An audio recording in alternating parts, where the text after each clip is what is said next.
సహోదరులారా, ఈరోజు నేను ఆదికాండము 5వ అధ్యాయము 23, 24 వచనాల గురించి చెప్పాలని ఆశపడుతున్నాను. హానోకు దినములన్నీ 300 సంవత్సరములు 65 ఏండ్లు బ్రతికి ఉన్నాడు. హానోకు దేవునితో నడిచెను. అంటే హానోకు దేవుని నీతితో, దేవుని ఆజ్ఞలతో నడిచినందున అతను మరణం చూడకనే పరలోకానికి తీసుకొని పోబడెను. అందుకు అతడు తర్వాత లేకపోయిన. Today I just want to share some things about Genesis chapter 5, 23rd and 24th verses.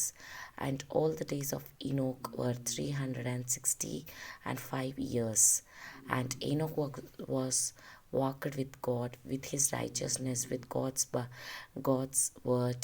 So he was not died, and he was alive, and God took him alive to the heaven. మనం కూడా మన జీవితంలో దేవుడి వాక్యానుసారంగా జీవించినప్పుడు మనం కూడా దేవుడి దగ్గరికి మరణం చూడకనే వెళ్తాము.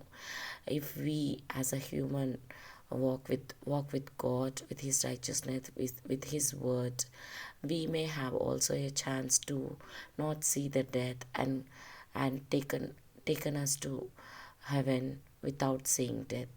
దేవుడి వాగ్దానమును మన జీవితంలో మనం కూడా దేవుడితో నడవడానికి సహాయము చేయునుగాక.